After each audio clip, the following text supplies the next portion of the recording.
universal basic income. Now, again, I've told you that universal basic income is what the global elite talked about 100 years ago. Bertrand Russell wrote in Impact of Science on Society and in Scientific Outlook that in the future, the system that would be in place would be a technocratic doling out of your credits, your weekly credits.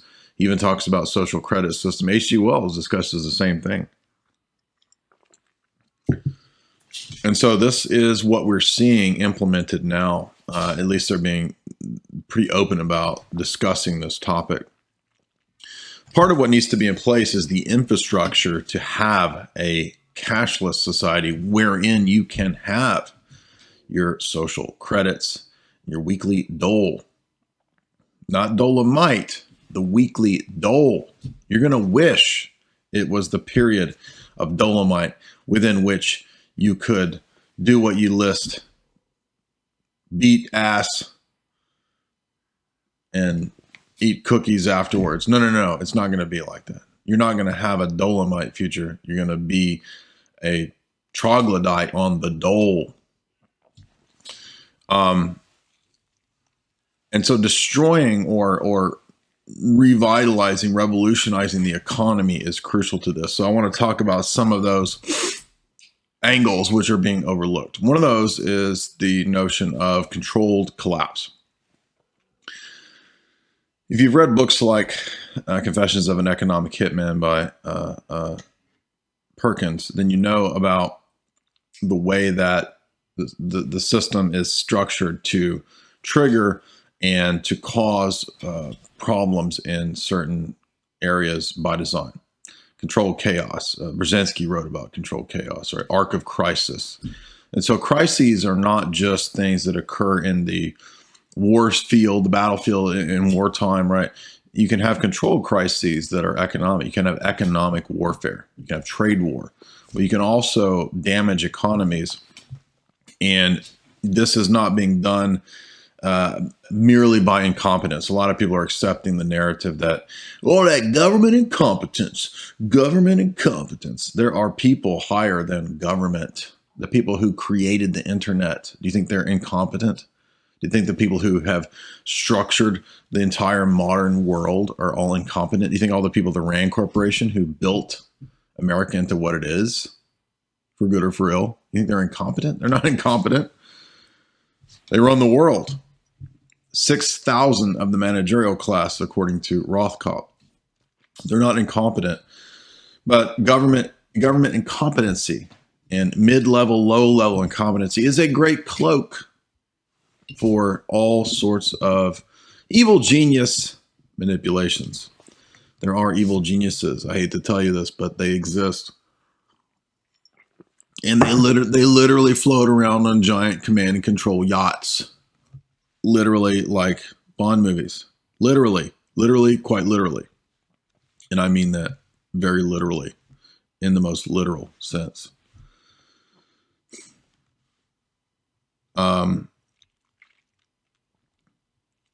So it's not wise to destroy the economy, right?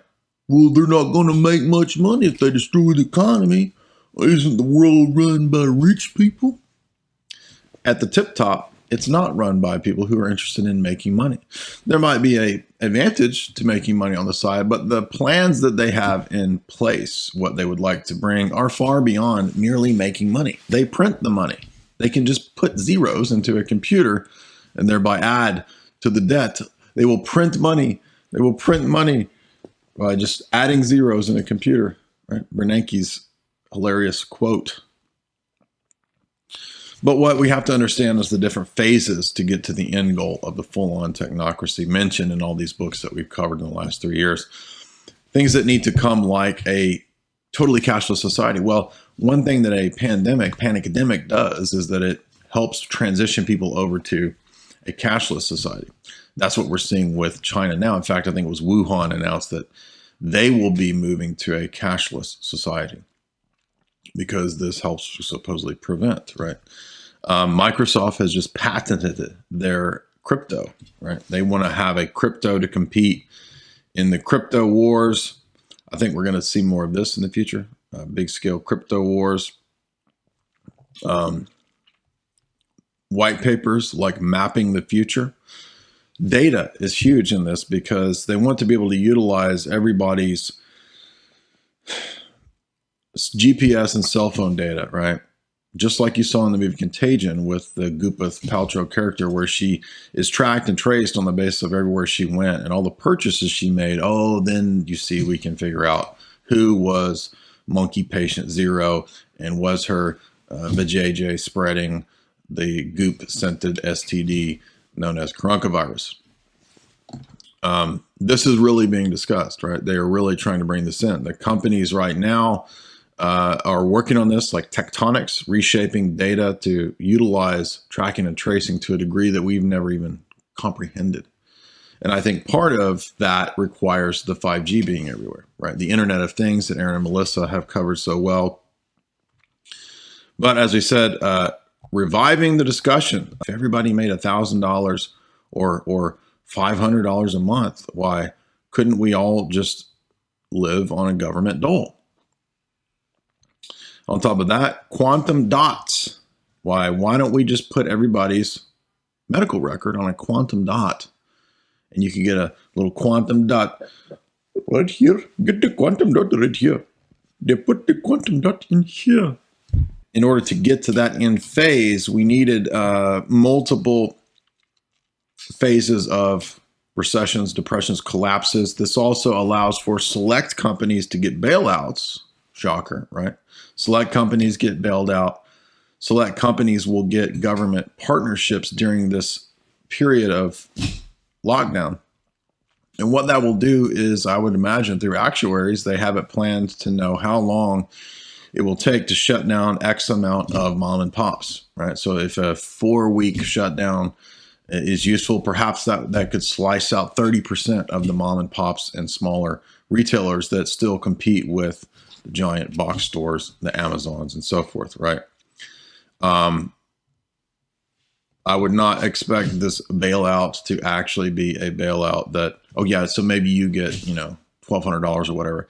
Well, I remember right after the time of the Big 9 event, Bush mailed out like, I don't know, a few $100s to everybody. Those kinds of things. It's like when the mobster comes around and he gives everybody a chicken. I mean, mobsters give everybody chickens, and then you're supposed to, pay your protection money, pay your carbon tax. It's your protection money, right? So it was, who was it? Nassim Taleb. He wrote a good article on his Medium where he said what we're experiencing is corporate socialism, where the government is going to bail out investors and managers, but not the general population. And that's, I think, what you have these controlled and planned economic pandemics, right? 2008 housing scam, that was a big scam.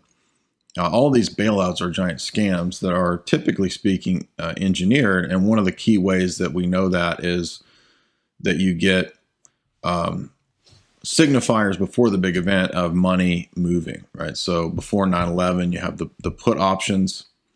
And then you also have, I'm told, I've read, that on that day the Fed was overlooking, because of the panic, they waived regulations, and so a lot of money was moving secretly. The theory is, the analysis is. So I feel sure that that's probably true.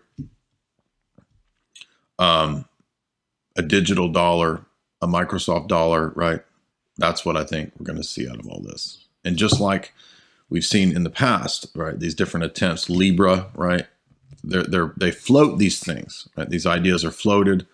Jade Helm was floating the ideas of how the public reacts. How are we going to react in a giant crisis?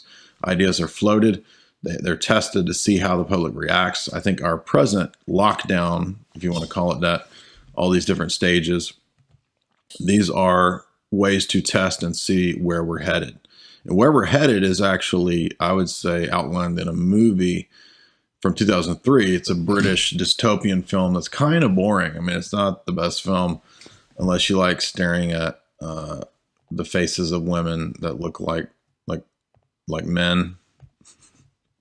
The faces of women that look like men. That sounds like a movie title, doesn't it? Code 46. If you've not seen Code 46, It's been many years since I watched it, but my friend Chris brought it back to memory, because in that you have the people who are outside the smart cities. They're essentially banished, excommunicated, right, to wastelands.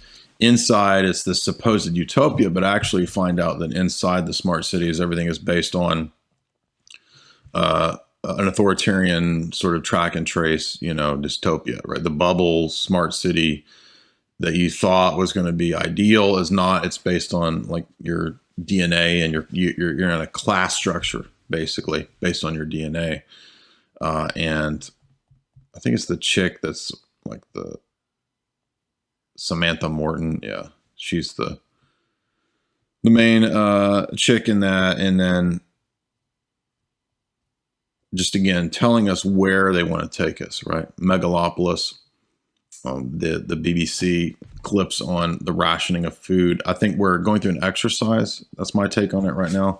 This exercise is essentially economic warfare and social engineering to prepare us for where they want to take us in the next phase of the implementation of the technocracy. And ultimately, the end goal of these bubble cities is Logan's Run, right? It's Code 46. It's not a utopia where you're just going to lay around and, sleep with whoever you want. It's going to be tracked and traced nightmare. It's going to be hellish. And so I think we have to reject these smart cities. We have to reject this stuff because it's a trap. And they're going to tell you things like, well, if you'll accept all the agreements to live in the smart city, you'll get like a stipend, you'll get the universal basic income. Won't it be so great? But no, right? You're going to have to accept a certain diet. You're going to have to accept essentially being a lab rat, essentially being a mouse in a cage. Is that how you want to live, right?